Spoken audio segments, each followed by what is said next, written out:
हाँ तो नमस्कार विद्यार्थियों, कैसे हैं आप लोग। उम्मीद करता हूँ आप एकदम बढ़िया होंगे। तो विद्यार्थियों, आज के इस वीडियो में हम लोग देखने वाले हैं क्लास 10th के फिजिक्स के चैप्टर नंबर 4 के वन लाइनर क्वेश्चन। साथियों, चैप्टर का नाम है विद्युत धारा। तो साथियों, ये पार्ट नंबर 5 है। हम लोगों ने इस चैप्टर का पार्ट 1, पार्ट 2, पार्ट 3 और पार्ट 4 ऑलरेडी कर चुके हैं। अगर आप लोगों ने उस वीडियो को नहीं देखा होगा तो इस वीडियो के डिस्क्रिप्शन में उसका लिंक होगा, आप जाके वहां से उस सभी वीडियो को देख लीजिए। ये सभी क्वेश्चन जो है साथियों, आपके लिए बहुत ही ज्यादा इम्पोर्टेंट है और आपके एग्जाम में टॉपर बनाने में मदद करेंगे साथियों। तो इसलिए आप सभी क्वेश्चंस को एकदम अच्छे तरीके से देखें और इस सभी क्वेश्चंस को आप अपने दिमाग में बैठा लीजिए साथियों, क्योंकि इस सभी क्वेश्चन से बाहर आपके एग्जाम में एक भी क्वेश्चंस नहीं आने वाले हैं साथियों। तो चलिए साथियों, देर न करते हुए हम अपने क्वेश्चंस की तरफ चलेंगे। उससे पहले अगर आप लोगों ने चैनल को सब्सक्राइब नहीं किया है तो चैनल को सब्सक्राइब कर दीजिए और इस वीडियो को लाइक कर दीजिए साथियों।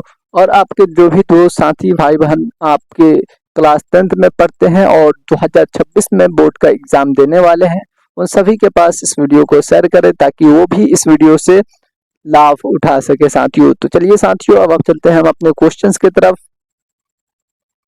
लोगों ने नेक्स्ट मतलब अगले वीडियो में जितने क्वेश्चंस किए थे उससे आगे के क्वेश्चन इस वीडियो में करेंगे, ठीक है साथियों। यानी कि हम लोगों ने पार्ट नंबर 4 में जितने क्वेश्चंस किए थे उससे आगे के क्वेश्चंस इस पार्ट 5 में करेंगे, ठीक है साथियों। तो देखिए साथियों, इस पार्ट का सबसे फर्स्ट नंबर क्वेश्चन कह रहा है कि परिपथ में यदि प्रतिरोध शून्य हो तो क्या होगा। देखिए साथियों, अगर हम परिपथ में प्रतिरोध को शून्य कर देते हैं तो शॉर्ट सर्किट होने की ज्यादा चांस रहता है, ठीक है। चलिए अगला क्वेश्चन है कि प्रतिरोध का रंग कोड किसके लिए होता है। तो प्रतिरोध का रंग कोड साथियों जो होता है वो उसके मान बताने के लिए होता है, ठीक है साथियों। परिपथ का मान बताने के लिए, ठीक है, होता है। चलिए साथियों, नेक्स्ट क्वेश्चन कह रहा है आपका कि 1 एम्पियर बराबर कितने कूलाम प्रति सेकंड होता है। तो साथियों, 1 एम्पियर बराबर आपका 1 कूलाम प्रति सेकंड को होता है, ठीक है, ये आप ध्यान में रखिएगा। चलिए साथियों, नेक्स्ट क्वेश्चंस की तरफ चलते हैं। नेक्स्ट आपका कितना 148 नंबर क्वेश्चन साथियों कह रहा है कि विद्युत बल्ब में फिलामेंट क्यों जलता है। तो साथियों, विद्युत बल्ब में जो फिलामेंट होता है वो आपका ऊष्मीय प्रभाव से जलता है, ठीक है साथियों, ये आप हमेशा ध्यान में रखिएगा। चलिए साथियों, अगला क्वेश्चन है, कह रहा है कि एलईडी बल्ब में एलईडी बल्ब किस सिद्धांत पर कार्य करता है। तो एलईडी जो बल्ब होता है साथियों वो आपका प्रकाश उत्सर्जन सिद्धांत पर कार्य करता है, ठीक है साथियों। चलिए साथियों, अगला क्वेश्चन है आपका कि विद्युत शक्ति कितनी होती है जब V is equal to 200 volt हो और I is equal to 5 ampere हो। तो देखिए, विद्युत शक्ति आपका जब V is equal to 200 volt हो और I is equal to 5 ampere हो तो उसका सूत्र अगर हम देखेंगे तो होता है P बराबर VI, ठीक है। तो अगर P का मान 200 दिया हुआ है और I का मान 5 दिया हुआ है तो हम गुना करेंगे तो कितना हो जाएगा, 1000 हो जाएगा। चूंकि विद्युत शक्ति का ऐसा ही मात्रक वाट होता है, इसलिए इसका मात्रक क्या हो जाएगा, 1000 वाट, ठीक है साथियों। यहाँ से आप देख लिए और यहाँ से आप ज्ञात करना भी सीख जाएंगे। आप किसी भी प्रकार का कोई भी क्वेश्चन पूछेगा साथियों तो आप आसानी से ज्ञात कर सकते हैं, बशर्ते आप इस फॉर्मूला को याद रखिएगा, ठीक है। अगर आप इस फॉर्मूला को याद रखते हैं तो आप कोई भी क्वेश्चंस ज्ञात कर सकते हैं। चलिए साथियों, नेक्स्ट क्वेश्चन है। नेक्स्ट साथियों, आपका क्वेश्चन कह रहा है कि विद्युत धारा की दिशा क्या मानी जाती है। तो साथियों देखिए, विद्युत धारा की जो दिशा मानी जाती है वो धनावेश की गति की दिशा को ही हम लोग विद्युत धारा की दिशा को मानते हैं, ठीक है साथियों। चलिए अगला क्वेश्चन है साथियों, कह रहा है कि विद्युत धारा का वास्तविक प्रवाह किसका होता है। तो साथियों, विद्युत धारा का वास्तविक प्रवाह जो होता है वो इलेक्ट्रॉनों का होता है, ठीक है, ये आप ध्यान में रखिएगा। किसका साथियों होता है, वो इलेक्ट्रॉनों का होता है, ठीक है। चलिए नेक्स्ट क्वेश्चन साथियों कह रहा है आपका कि विद्युत धारा में पारंपरिक दिशा क्या होती है। तो साथियों, विद्युत धारा में जो होती है वो पारंपरिक जो दिशा होती है वो धन आवेश से ऋण आवेश की ओर होती है, ठीक है साथियों, ये आप याद रखिएगा, पॉजिटिव से निगेटिव की ओर होती है, ठीक है। चलिए नेक्स्ट क्वेश्चंस की तरफ चलते हैं साथियों। नेक्स्ट आपका 154 नंबर क्वेश्चन क्या कह रहा है, देख लेते हैं साथियों। तो देखिए साथियों, 154 नंबर आपका क्वेश्चन कह रहा है 154 नंबर आपका क्वेश्चन कह रहा है कि परिपथ में कुल प्रतिरोध कैसे जोड़ा जाता है। तो देखिए साथियों, परिपथ में कुल प्रतिरोध को जोड़ने के लिए हम लोग श्रेणी क्रम में श्रेणी क्रम में जोड़ते हैं। जोड़कर उसके बाद समानांतर क्रम में द्वितीय क्रम जोड़कर हम लोग परिपथ के कुल प्रतिरोध मतलब श्रेणी क्रम में जो होता है उसे हम लोग श्रेणी क्रम में 1 मिनट साथियों। तो देखिए साथियों, यहाँ पे कुछ बड़ा ही आंसर लिखा गया है, लेकिन आप इसका आंसर क्या बताइएगा। परिपथ में कुल प्रतिरोध को जोड़ने के लिए या तो हम श्रेणी क्रम का इस्तेमाल करेंगे, या तो हम श्रेणी क्रम में जोड़ेंगे, या समानांतर क्रम में जोड़ेंगे। ठीक है साथियों, तो इसका आप आंसर दे सकते हैं कि श्रेणी क्रम में या समानांतर क्रम में। ठीक है साथियों, या इस प्रकार कह सकते हैं श्रेणी क्रम और समानांतर क्रम। ठीक है साथियों, चलिए अगला क्वेश्चन साथियों आपका कह रहा है कि जूल का नियम क्या बताता है। तो साथियों, जूल का नियम जो है वो आपका जूल का नियम साथियों जो है वो आपका उत्पन्न ऊष्मा और धारा प्रतिरोध और समय के गुणनफल के बराबर होती है। यही आपका जूल का नियम बताता है। ठीक है साथियों, क्या चीज कि उत्पन्न ऊष्मा, धारा, प्रतिरोध और समय के गुणनफल के बराबर होती है। ठीक है साथियों, चलिए अगला क्वेश्चन साथियों आपका कह रहा है कि जूल का ऊष्मा उत्पन्न सूत्र क्या होता है। तो साथियों, जूल का ऊष्मा उत्पन्न सूत्र आपका होता है H=I² RT। ठीक है, आप ध्यान में रखिएगा। ये क्वेश्चन यानी कि ये आंसर भी आपका बहुत ही महत्वपूर्ण है। ये फॉर्मूला आप अपने दिमाग में बैठा लीजिएगा। ठीक है साथियों, चलिए नेक्स्ट क्वेश्चन की तरफ चलते हैं साथियों। नेक्स्ट आपका 157 नंबर क्वेश्चन क्या कह रहा है देख लेते हैं। कह रहा है कि समान प्रतिरोधों को समानांतर क्रम में जोड़ने पर कुल प्रतिरोध कैसा होता है। तो साथियों, वो किसी एक से भी कम होता है। ठीक है साथियों, तो किसी एक से भी कम होगा इसका सही आंसर। चलिए अगला क्वेश्चन है साथियों, कह रहा है कि यदि R1 is equal to 2 ohm है, R2 is equal to 2 ohm है, तो समानांतर क्रम में जोड़ने पर कुल प्रतिरोध कितना होगा। तो देखिए साथियों, अगर हम लोग समानांतर क्रम में जोड़ेंगे R1 R2 को, तो उसका कुल प्रतिरोध जो आएगा साथियों वो आपका 1 ohm आएगा। आप देख लीजिएगा जोड़कर। ठीक है, इसका फॉर्मूला हम आपको बता दें कि 1/R is equal to 1/R1 plus R2 होता है। ठीक है, इससे अगर आप जोड़िएगा R1 प्लस R2 होता है। ठीक है, इससे अगर आप जोड़िएगा तो आपको ये आंसर प्राप्त हो जाएगा। ठीक है साथियों, तो चलिए नेक्स्ट क्वेश्चन क्या कह रहा है साथियों। नेक्स्ट आपका 159 नंबर क्वेश्चन कह रहा है कि विद्युत धारा उत्पन्न करने के लिए किस स्रोत का उपयोग होता है। तो विद्युत धारा उत्पन्न करने के लिए साथियों हम लोग बैटरी या सेल का उपयोग करते हैं। ठीक है, चलिए नेक्स्ट क्वेश्चन की तरफ चलते हैं साथियों। नेक्स्ट आपका 160 नंबर क्वेश्चन क्या कह रहा है देख लेते हैं। देखिए साथियों, कह रहा है 160 नंबर की घरेलू फ्यूज के तार में किस धातु का बना होता है। तो देखिए, घर में जिस तार इस्तेमाल करते हैं वो टीन और शीशा के मिश्र धातु से बना होता है। ठीक है साथियों, चलिए नेक्स्ट क्वेश्चन कह रहा है कि विद्युत धारा उत्पन्न करने की विधि क्या है। तो साथियों, विद्युत धारा उत्पन्न करने की विधि जो होती है वो रासायनिक, यांत्रिक या तापीय या प्रकाशीय विधि होती है। ठीक है, किसी भी विधि द्वारा हम विद्युत धारा उत्पन्न कर सकते हैं। चलिए अगला क्वेश्चन है साथियों कि यदि परिपथ में धारा अधिक हो जाए तो क्या होता है। तो देखिए, अगर परिपथ में धारा अधिक हो जाए तो फ्यूज जो होता है वो जलने की ज्यादा चांस रहती है। ठीक है साथियों, फ्यूज जल जाती है जिससे घरों में आग लग जाती है। ठीक है साथियों, चलिए नेक्स्ट क्वेश्चन की तरफ चलते हैं साथियों। नेक्स्ट आपका 163 नंबर क्वेश्चन क्या कह रहा है देख लेते हैं। तो देखिए साथियों, आपका 163 नंबर क्वेश्चन कह रहा है कि विद्युत उपकरणों में कौन सा सुरक्षित मानी जाती है। तो विद्युत उपकरणों में जो आपका 5 एम्पियर की धारा होती है वो से सुरक्षित मानी जाती है।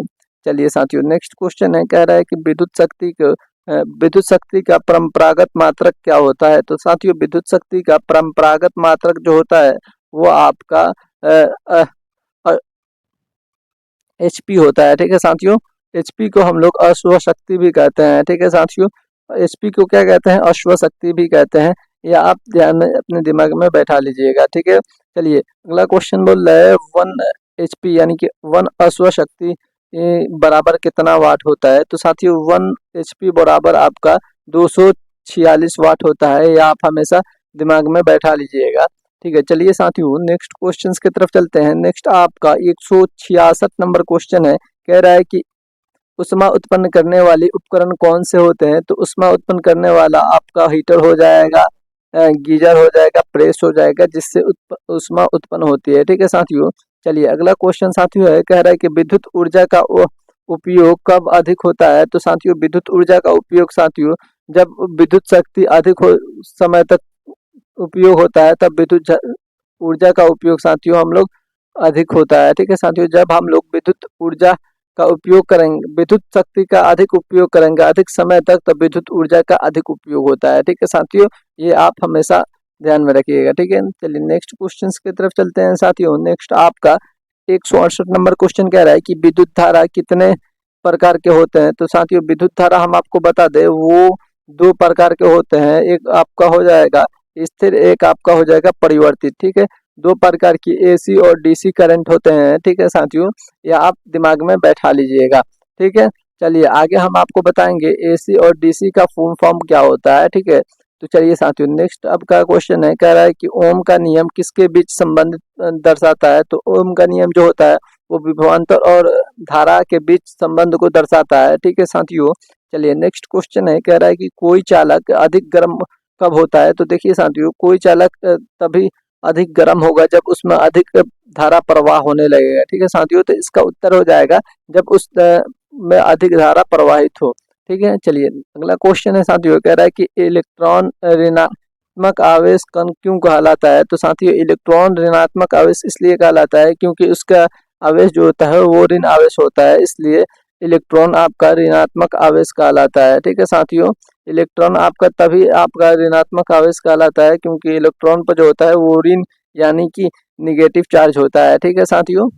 चलिए नेक्स्ट क्वेश्चन की तरफ चलते हैं। नेक्स्ट आपका 172 नंबर क्वेश्चन क्या कह रहा है देख लेते हैं। तो साथियों देखिए यहाँ पे 172 नंबर आपका क्वेश्चन कह रहा है कि इलेक्ट्रॉनों की गति किस उपकरण किसके कारण होती है? तो इलेक्ट्रॉनों की गति जो होती है वो विभवांतर के कारण होती है, या आप हमेशा ध्यान में रखिएगा।